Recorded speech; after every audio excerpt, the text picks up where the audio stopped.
우리에게 이전의 삶이 있어요. 지나가는 삶이 있어요. 앞으로 남은 삶이 있어요.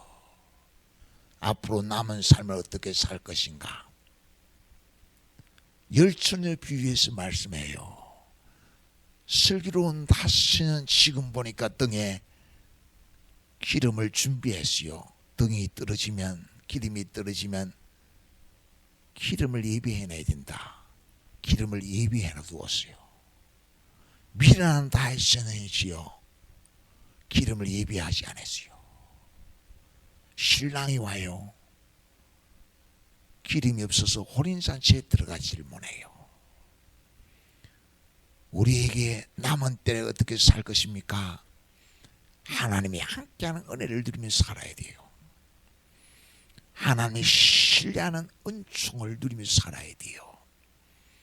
시인은 말해요. 눈을 들어 산을 보라. 나의 도움이 어디서 올까? 여러분, 돈으로 안 되는 일이 있어요. 세상 것으로 안 되는 일이 많아요. 하나님이 함께 해야 돼요. 믿음이 있어야 돼요. 나의 도움이 어디서 올고 천지를 지신 여호와, 하나님이 붙잡아줘야 골리앗을 이겨요. 하나님이 은혜를 베풀어야 생수가 넘쳐. 생수. 남은 때를 어떻게 살 것인가 할 때 7절이 말해요. 만물의 마지막이 가까이 왔으니 그러므로 너희는 정신을 차리고 근신하여 기도하라. 주님 앞에 갈 때까지 어떻게 살 것인가? 등에 기름이 떨어지지 아니하는 갑옷을 입고 살아야 돼요. 생각과 마음속에 하나님이 믿음으로 충만하게 하셔서 하나님 바라보고 하나님 힘으로 삼고 어떤 시련이 오고 어떤 문제가 찾아와도 넘어지지 않은 믿음의 갑옷을 입고 살아야겠다라고 정신을 차려야 돼요. 깨어 있어야 돼요. 그리고 기도해야 돼요. 매일같이 믿음의 갑옷을 입혀달라고. 만물의 마지막에 가까웠어요. 산자와 죽은 자를 심판하실 예수님이 올 시간이 많이 남지 않았어요. 그런데 죽은 자들에게도 복음이 전파되었어요. 언제? 살아있을 때. 예수 믿는 믿음으로 살아라. 믿음의 갑옷을 입고 살아라. 세상을 이기며 살아라. 왜냐? 6절에 그랬어요. 5절 6절을 보면 그들이 산자와 죽은 자를 심판하기로 예비하신 이에게 사실대로 구하리라. 이를 위하여 죽은 자들에게도 복음이 전파되었으니 이는 육체로는 사람으로 심판을 받으나 영으로는 하나님을 따라 살게 하려 함이라. 몸은 늙고 병들고 죽음을 맞이하지만은 그 몸은 주님 다시 오실 때 부활할 몸이지만은 영은 이치요 하나님께로 가요. 아브라함의 하나님, 이삭의 하나님, 야곱의 하나님은 죽은 자의 하나님이 아니요 산 자의 하나님이에요. 아브라함은 살아있어요. 천국에 있어요. 이삭도 살아있어요. 천국에 있어요. 야곱도 살아있어요. 천국에 있어요. 그래서 하나님은 산 자의 하나님, 아브라함을 찾아오신 하나님, 이삭을 찾아오신 하나님, 야곱을 찾아오신 하나님, 야곱의 믿음 주신 하나님은 천국의 영생의 복을 누리도록 하기 위하여 그들을 함께 하시며 그들을 이끌었어요. 하나님 믿고 하나님의 뜻을 따라 살도록. 그러면 오늘 우리들에게도 동일하게 하나님이 찾아와서 이 강야 같은 세상 하나님의 뜻을 따라 살게 하는 게 하나님의 뜻을 따라. 그러면 하나님의 뜻을 따라 사는 것은 무엇이냐? 8절은 그랬어요. 무엇보다도 뜨겁게 사랑할지니 사랑은 허다한 죄를 덮느니라. 우리가 예수님 만난 예수님은 어떤 분입니까? 우리의 죄가 쫌같이 붉고 진홍같이 붉을지라도, 우리의 죄가 태산같이 많을지라도 예수님이시여 예수님께로 돌아오면 기웃지도 않아요. 다 탕감해 줘요. 의롭게 해요. 우리를 부르셔서 의롭다 하시는 분이에요. 그리고 천국으로 인도하시는 분이에요. 그런데 사람들은 남의 죄를 자꾸만 들추어내요. 예수를 바로 만나지 못했기 때문에. 바리새인과 서기관들은 있죠, 세리의 죄를 들추어내요. 죄인들의 죄를 자꾸만 들추어내요. 비판하지 말라고 하는데, 너희가 헤아리는 그 헤아림으로 너희가 헤아림을 받을 것이라고. 왜 저렇게 비판할까? 왜 저렇게 비방할까? 좋은 나무가 아니구나. 성령을 받지 못했구나. 비방하고 그들은 주여 주여 우리가 주의 이름으로 선지자 노릇하며 주의 이름으로 귀신을 쫓아내며 주의 이름으로 권능을 행치 아니하였나이까 하니까 도무지 내가 너희를 모른다고 하는 거예요. 그것은 주여 주의 말씀을 듣고 순행하지 않은 모르의 진심이 된다는 거예요. 믿음 생활 다 헛사가 된다는 거예요. 예수님은 세리를 찾아가요. 죄인을 찾아가요. 그들의 죄를 깨닫게 하며 내 죄는 내가 담당할게. 내 죄의 벌은 내가 담당할게. 믿기만 해라. 그리고 다시는 죄를 짓지 마라 하면서 죄를 덮어주고 사랑으로 복음 안에 구원하여서 남은 때를 믿음의 갑옷을 입고 살게 해요. 뿐만 아니라 9절은 그랬어요. 서로 대접하기를 원망 없이 하고, 당신은 있지요, 많은 박해를 받는 시대고, 뿐만 아니라 정착할 수가 없어서 지하 무덤에 가서 살고 그런 시대예요. 그러니까 예수 믿는 성도 중에서도 처자식을 데리고 온종일 도망다니고 그리한다고 한 끼도 못 먹은 산이 많아요. 온종일 헤매다가 어느 동네 예수 믿는 성도가 있다고 찾아온 거예요. 그것도 밤늦게 찾아온 거예요. 그러면 성령의 인도함을 받고 우리의 연약함을 도우시는 성령은 원망 없이 대접하게 해요.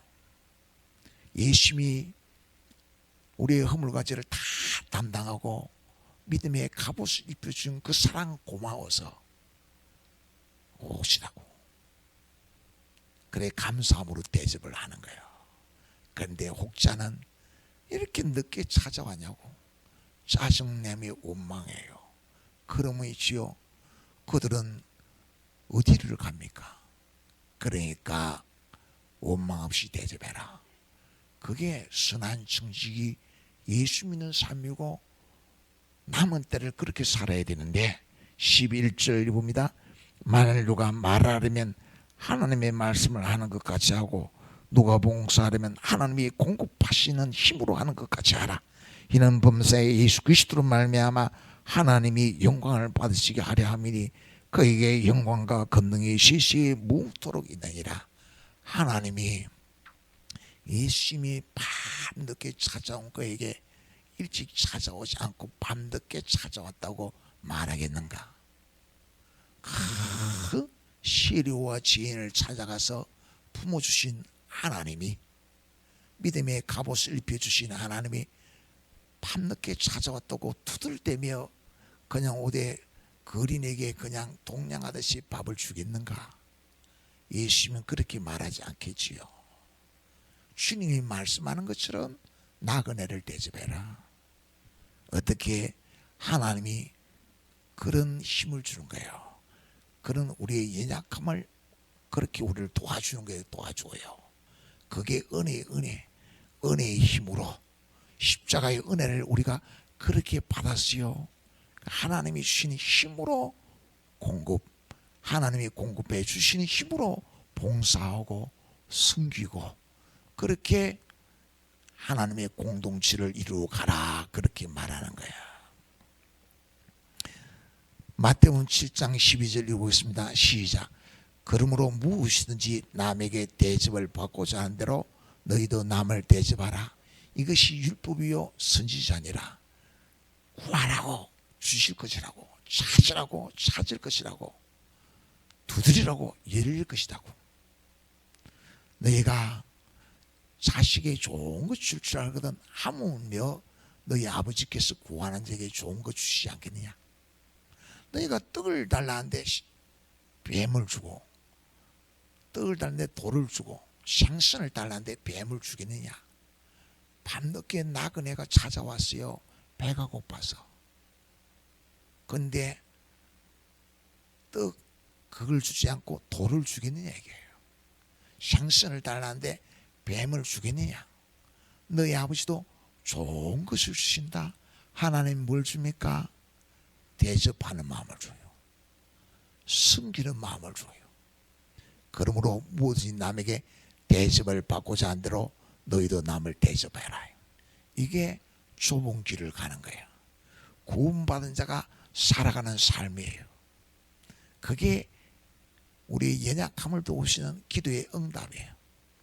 좀 전에도 이야기했습니다마는 네덜란드 기독교 가정에 태어난 코르텐 붐이 2차 대전 때 유대인들을 집에 숨겨줘요.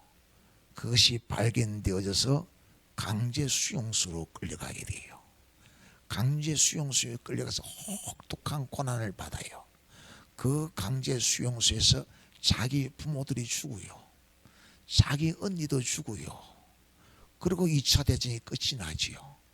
코르텐 붐은 돌아와서 신학을 해요.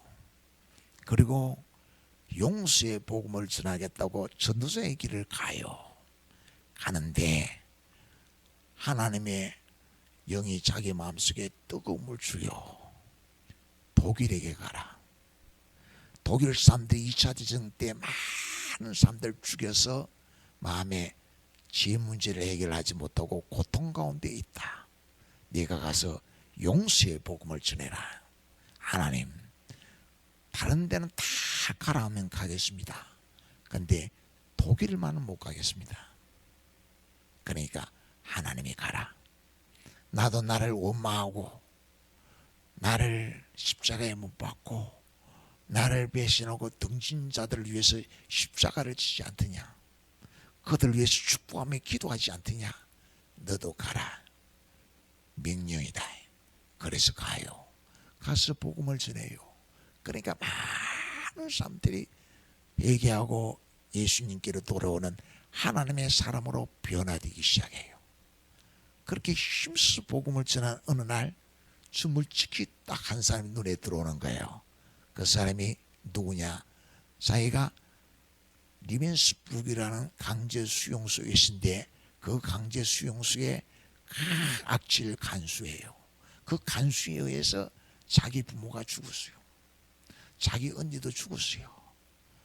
여자들을 온몸을 벗겨놓고 얼마나 괴롭힌지 몰라요. 코르텐 붐도 많이 시달렸어요. 온몸이 떨렸어요. 그때 하나님이 가라는 거예요. 저 간수에게 다가가라. 하나님, 다른 것은 못하겠는데 하겠는데 그것은 못하겠습니다. 용서가 안 됩니다. 명령이다. 가라. 가서 그의 손을 잡았어요. 그가 손을 내밀었어요. 근데 그 악질 간수는 많은 여자들을 괴롭혔기 때문에 코르텐 붐도 그때 박해를 받았던 사람이라는 걸 몰라요. 그러면서 그래요. 코르텐 붐의 손을 잡고 네덜란드 사람이 독일에 와서 용서의 복음을 전한다기에 너무 기뻤습니다. 자신도 과거의 모든 것을 용서받고 하나님의 사람으로 새롭게 살고 싶어서 왔습니다. 나를 위해서 기도해 주십시오. 그래요. 코르텐 붐의 손을 잡고 기도해요. 눈물이 범벅이 돼요. 큰 은혜가 임해요. 그때 코르텐 붐의 마음의 상처가 녹아내려요. 치료가 급속하게 이루어져요. 건강을 얻어요. 그렇게 해서 전 세계에 들어가면 또 다니면서 용서의 복음을 전해요. 주님이 우리에게 말하지요. 우리가 우리 죄를 용서해 준 것 같이 우리 죄를 용서해 달라고. 우리에게 사랑을 심어서 사랑하도록, 사랑으로 원망 없이 섬기도록 은혜를 베푸네요. 은혜를 베풀어요. 그것을 힘으로 삼아야 돼요. 그것을 갑옷으로 삼아야 돼요. 예수 믿는 성도만이 성령께서 입혀주시는 갑옷이에요. 갑옷을 입고 하나님 앞에 복되고 존귀한 삶을 이루시기